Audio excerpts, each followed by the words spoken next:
Bismillahirrahmanirrahim. Assalamualaikum warahmatullahi wabarakatuh.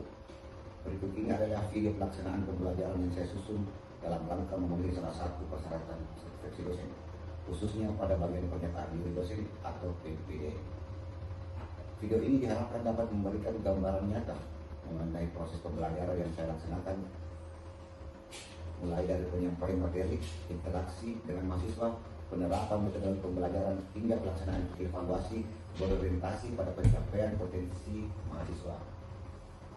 Pembelajaran yang ditampilkan adalah mata kuliah manajemen keselamatan konstruksi atau K3 dengan kode mata kuliah 21 TA 3241 dengan bobot 3 SKS yang dilaksanakan pada semester 6 program studi arsitektur Fakultas Teknik Universitas PPAPRI Makassar.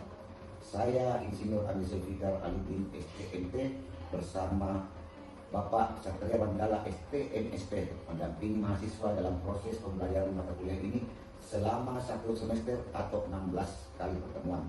Pada kesempatan ini kegiatan perkuliahan dilaksanakan secara luring atau tatap muka langsung di ruang kelas. Pelaksanaan pembelajaran luring diharapkan dapat mendukung interaksi yang lebih aktif antara dosen dan mahasiswa, terutama dalam kegiatan diskusi, analisis kasus, presentasi, simulasi, serta pemecahan masalah yang berkaitan dengan keselamatan dan kesehatan kerja. Mata kuliah manajemen keselamatan dan kesehatan kerja membahas prinsip-prinsip dasar K3, identifikasi potensi bahaya, penilaian dan pengendalian risiko, penggunaan alat pelindung diri atau APD, alat keselamatan kerja pada kegiatan konstruksi, serta sistem tanggap darurat, investigasi kecelakaan kerja, dan penerapan sistem manajemen keselamatan dalam lingkungan kerja dan proyek pembangunan. Mata kuliah mengacu pada rencana pembelajaran semester berbasis outcome based division dengan capaian pembelajaran yang menekankan pada kemampuan mahasiswa dalam memahami prinsip K3, mengidentifikasi potensi bahaya, menganalisis tingkat risiko, menentukan tindakan pengendalian, serta menerapkan budaya keselamatan dan kesehatan kerja secara bertanggung jawab. Proses pembelajaran ini dilaksanakan melalui kegiatan ceramah, interaktif, diskusi kelompok, studi kasus, presentasi, simulasi, dan penugasan. Evaluasi pembelajaran mahasiswa tidak hanya diarahkan untuk memahami konsep secara teoritis, tetapi juga mampu menerapkan dalam konteks perencanaan arsitektur, pelaksanaan konstruksi, pengelolaan bangunan, dan lingkungan kerja yang profesional.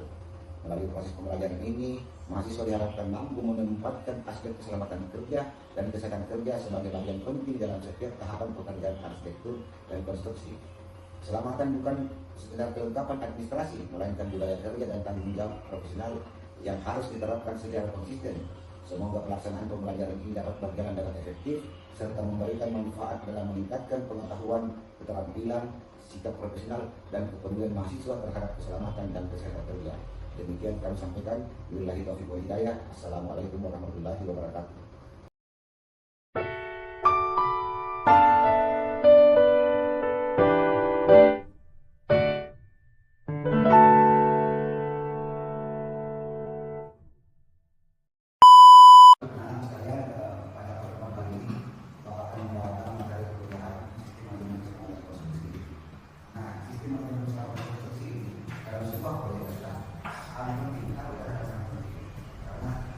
Sering terjadi kecelakaan konstruksi pada sebuah satu proyek yang sangat langsung. Karena sering terjadi kecelakaan konstruksi itu diakibatkan karena pendapatnya kelalaian dari para petugas, para pekerja, konsultan, kontraktor, dan semua unsur-unsur yang terlibat dalam proyek tersebut. Nah, tujuan pembelajaran kita pada kali ini adalah bagaimana kita mampu menjelaskan kegiatan pemerintah tentang keselamatan konstruksi. Yang kedua adalah mampu menjelaskan sistem konstruksi. Yang ketiga adalah menjelaskan situasi atau kondisi keselamatan konstruksi di Indonesia. Yang keempat adalah mampu menjelaskan tentang aturan apa saja yang muncul tentang materi keselamatan konstruksi. Oke, berikutnya adalah latar belakang. Nah, kenapa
pemilik dan menjadi tugas tanggung jawab dari pekerja, data kerja, pemasok maupun dari penyedia jasa.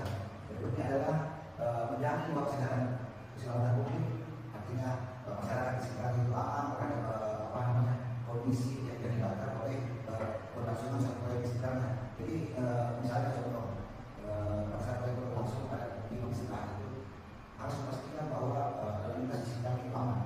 Jadi menjaga keselamatan lalu lintas juga di sini. Karena terkadang terjadi kecelakaan lalu lintas di sekitar lokasi proyek karena tidak tepatnya tugas dia untuk proyek berulang keluar tanpa ada tugas yang mendampingi sehingga hanya terjadi kecelakaan kerja di sekitar lokasi proyek.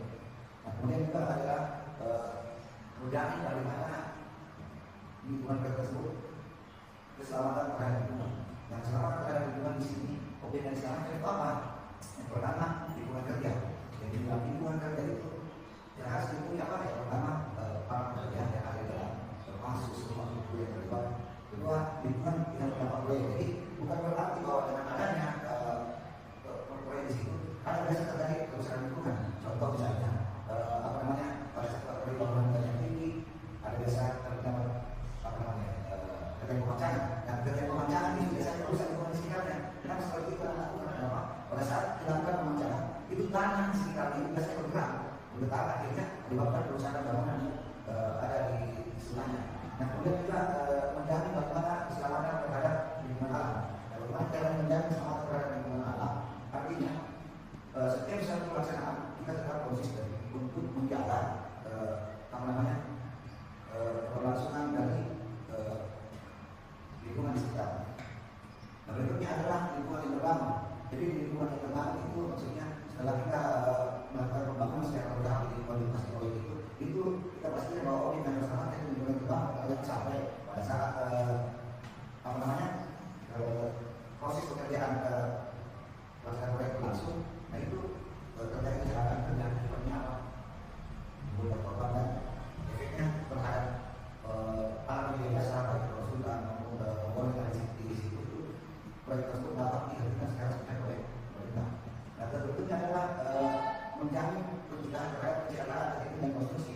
Menjamin kecelakaan terhadap teknik dan konstruksi ini artinya sebelum memulai setiap pekerjaan terlebih dahulu dilakukan prosedur atau SOP.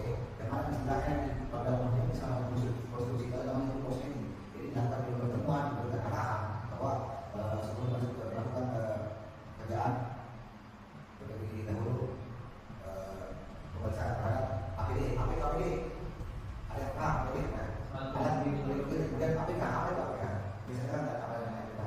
APK itu alat walaupun kerja, di dalam kerja biasanya di proyek pasang sapu di maupun jari-jari yang biasanya itu namanya alat untuk kerja. Itu juga mungkin tenda. Kemudian kalau dalam konstruksi ada kan namanya pagar, ya namanya pagar bangunan proyek itu adalah salah satu dari alat untuk kerja. Jadi bagaimana proyek tersebut dibatasi dari area-area yang ada sekitarnya supaya tidak saling mengganggu. Dan berikutnya adalah kecelakaan kerja akibat penyakit kerja. Nah, kecelakaan kerja akibat penyakit kerja yang mana maksudnya kecelakaan kerja akibat penyakit kerja? Nah, kecelakaan kerja akibat penyakit kerja seperti ini. Pada saat kondisi bekerja kurang fit, itu sebenarnya dilarang masuk untuk melakukan kegiatan proyek. Nah, berikutnya juga di setiap proyek itu setiap ada alat kerja itu ada namanya obat-obatan untuk melakukan kecelakaan. Nah, untuk obat-obatan jenis seperti anti demam dan sebagainya itu dilarang di proyek. Kenapa dilarang? Karena pada saat ada pekerja minum obat yang mengandung obat tidur itu mengakibatkan yang sering mengandung dan atau menyebabkan mengganggu konsentrasi kerja sehingga menyebabkan kalau terhadap kecelakaan itu sendiri. Ini adalah kecelakaan lingkungan di sekitar kerja. Lingkungan di sekitar proyek itu harus kita minimalisir sehingga tidak terjadi kecelakaan lingkungan. Jadi kalau kita sekitarnya pencemaran udara, pencemaran tanah, pencemaran air, karena dapat terlibat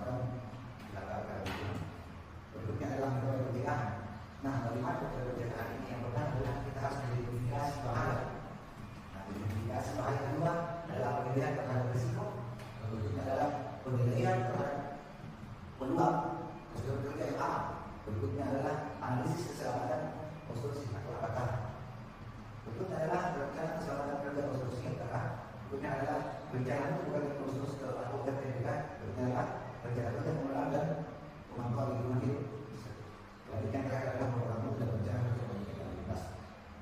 Nah, anak sekalian, setiap proyek itu wajib ada tugas yang namanya tugas kajian minimal, tugas kajian. Jadi tugas kajian itu orang yang bersertifikat memiliki sertifikat berkompetisi kerja dengan skala pendidikan minimal STK supaya jadi tugas kajian itu kita sebagai masih dalam proses program kita dapat nomor sertifikat selalu proses sekali tugas kajian. Tapi terkadang kita yang ini harus istilahnya ahli keselamatan konstruksi, ahli keselamatan konstruksi ini ada sertifikat berkompetisi kerja yang itu sertifikat mulia adalah tenaga ahli yang sudah berpengalaman mengenai tahun dan memiliki mempunyai pendidikan dasar dengan S1 atau sebagainya. Nah, kemudian adalah saya jalani mengenai identifikasi bahaya. Yang mana yang masuk identifikasi bahaya? Ada yang tahu? Ada penyebaran di bawah identifikasi bahaya dan penyebaran.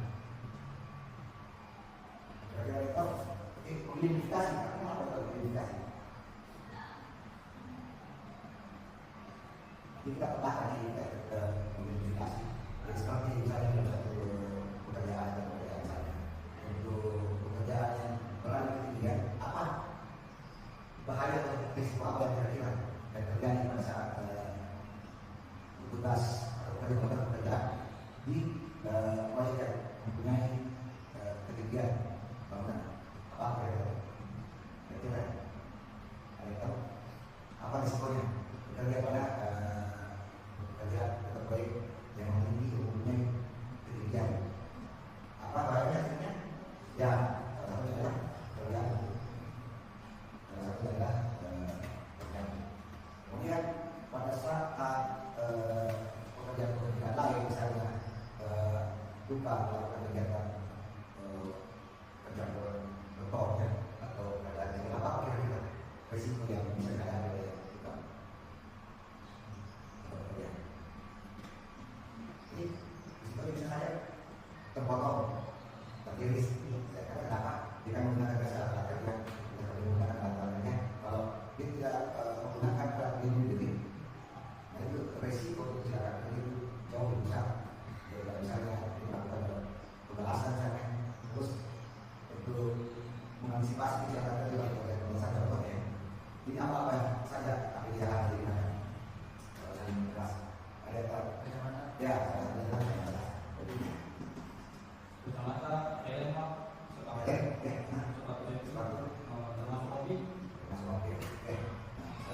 termasuk kaos itu masih lagi masker ya, jadi masker ini karena kenapa kok harus masker karena biasa seru-seru dari sini bisa dari masker apa oke ini ada contoh dari masker. Jadi setiap karya itu harus memiliki budaya berkeselamatan dulu dan sekarang, artinya mengantisipasi sebelum dan sudah ini datang sekarang pulang tidak sekarang. Ini adalah contoh-contoh ini perbedaan pada saya tidak bagi dua ini penggunaan ini masalah ini. Nah, jadi ini kita tidak sadar dengan ini. Jadi kalau ada kecelakaan seperti di foto-foto ini ada ini tempat kerja seperti ini, kira-kira apa yang digunakan? Safety belt ya, supaya kenapa? Ya, kalau misalnya ada apa-apa ya, dan terjadi teman-teman terjadi kan sama satu dalam perencanaan dalam konstruksi. Oke. Nah, untuk kasus kecelakaan pada sektor konstruksi di Indonesia itu pada tahun 2018 itu terjadi kecelakaan sekitar 2.311 kecelakaan konstruksi. 2011 yang 2019 itu terjadi kecelakaan proyek itu di Indonesia 2.211 orang. Jadi bahkan luka berat sedang dengan ada yang meninggal. Nah, untuk kecelakaan pada sektor konstruksi, untuk kecelakaan pada sektor konstruksi 32% itu Jakarta ya, Jakarta itu 32% yang didominasi oleh sektor konstruksi. ya 32%. Kemudian sektor yang manufaktur 31,6% termasuk pabrik. Kemudian 5,30% itu transportasinya, kecelakaan transportasi. Kemudian 3,8% itu kecelakaan di hutan. Kemudian 2,6% itu perkapalan. Justru di perkapalan ini saya kecelakaan jadi rendah. Kenapa jadi rendah? Ya, karena tetap beberapa sistem pernah lihat ya Pak di Tambang. Lalu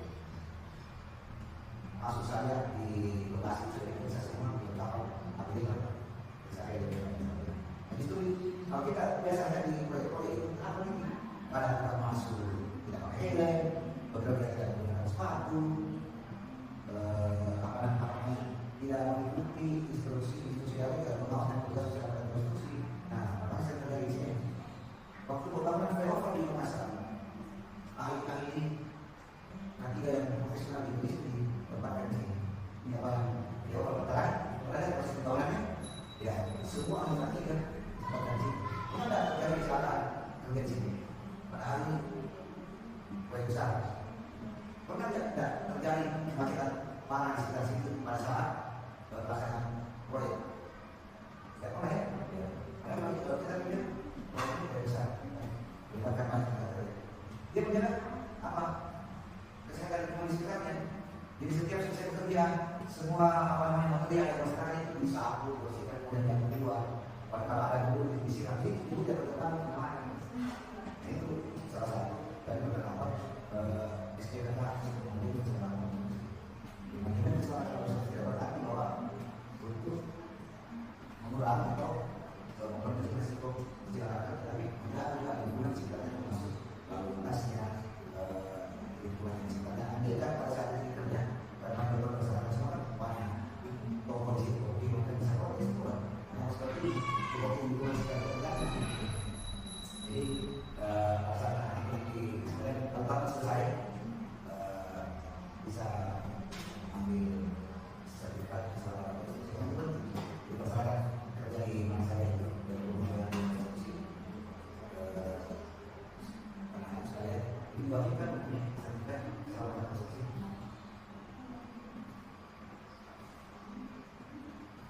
Yang berikutnya adalah kebijakan peraturan pemerintah sini. Dari sini yang pertama juga sistem keselamatan konstruksi itu ya. Pertama adalah ada peraturan pemerintah nomor 14 tahun 2021 yang pada pasal 41 ayat 1 menyatakan bahwa setiap pengguna jasa dan penyedia jasa dalam penyelenggaraan jasa konstruksi harus menerapkan SPKK. Jadi setiap pengguna jasa satu pengguna jasa yang mana dimaksud pengguna jasa? Pengguna jasa yang dimaksud pemerintah itu adalah owner itu pengguna jasa. Kalau penyedia jasa itu termasuk arsitek, penyedia jasa desain, konsultan, kontraktor itu adalah penyedia jasa dalam penyelenggaraan jasa konstruksi. Kalau saya tanya, mana penyedia jasa? Yang maksud penyedia jasa adalah konsultan, ya, kontraktor, berikutnya adalah ini. Berikutnya adalah pasal ayat 4 yang mana menunjukkan bahwa sistem manajemen keselamatan konstruksi merupakan pedoman terhadap standar keamanan, keselamatan, kesehatan dan keberlangsungan. Nah, standar keamanan merupakan standar keamanan, standar keamanan yang mana kita disediakan standar keamanannya seperti apa? Kita standar keamanannya. Untuk yang bekerja standar keamanannya seperti apa? Merupakan pedoman terhadap standar keamanan, standar keselamatan bagaimana, standar kesehatan bagaimana. Jadi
sistem manajemen keselamatan konstruksi yang selanjutnya disebut atau sikap SPKK adalah bagian dari sistem manajemen pelaksanaan pekerjaan konstruksi untuk menjamin terwujudnya keselamatan konstruksi. Paham?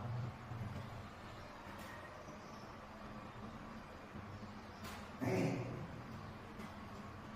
apa yang dimaksud dengan tugas keselamatan konstruksi? Itu sudah jelas di beberapa ini berdasarkan pada BPK nomor 10 tahun 2021 tentang pedoman pelaksanaan sistem manajemen pekerjaan konstruksi adalah petugas keselamatan konstruksi adalah orang yang memiliki kompetensi khusus di bidang keselamatan konstruksi dalam melaksanakan dan mengawasi terhadap SPKK dan dibuktikan dengan standar anak sudah kamu sudah dijelaskan tadi karena keselamatan konstruksi kita ulama oleh waktu sebelumnya saya mengenai pada 3 orang mahasiswa yang akan katakan coba siapa namanya? Kita ya.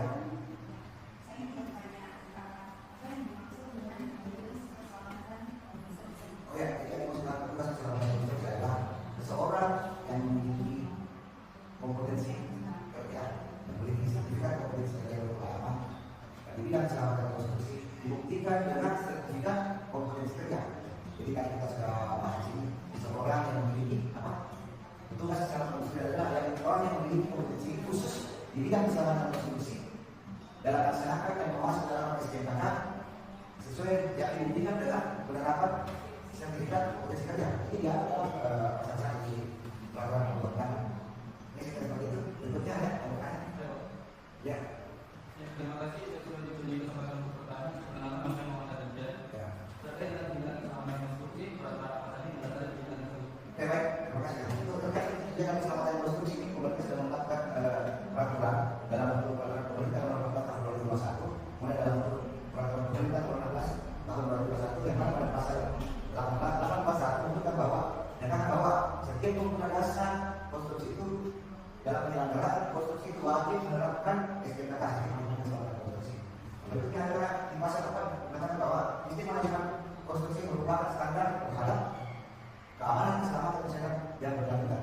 Nah pada pasal pada peraturan pemerintah nomor 6 tahun 2021 dalam pasal yang sama disebutkan bahwa setiap pengguna jasa dan penyedia jasa dalam penyelenggaraan konstruksi harus menerapkan SPKK.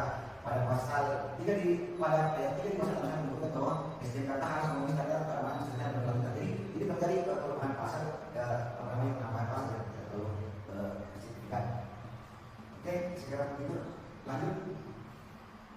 Ada pertanyaan berikutnya? Oke, silakan.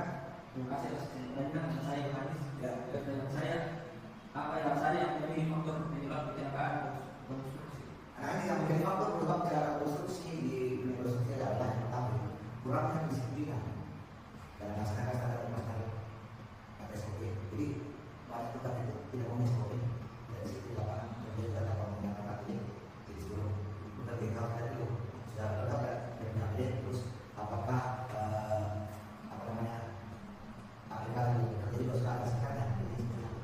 Berikutnya adalah tidak ada konsultan yang mengawasi, tidak ada konsultan yang mengawasi, sehingga kadang itu dalam melakukan kegiatan itu kurang mati konsultan. Selanjutnya adalah tidak ada yang tugas, tidak ada yang tugas ini tertinggi tugas keselamatan konstruksi itu sebelum melaksanakan konstruksi tidak ada tulis atau apa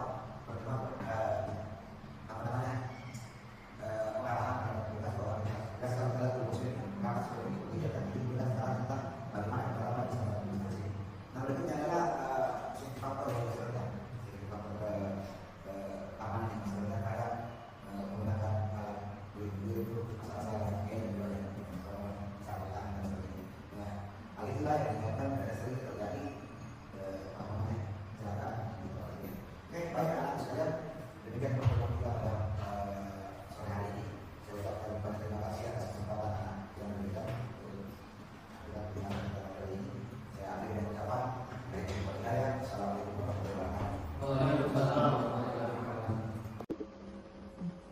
Demikian pelaksanaan pembelajaran mata kuliah manajemen keselamatan dan kesehatan kerja atau K3 pada program studi arsitektur Fakultas Teknik Universitas Kepulauan Makassar.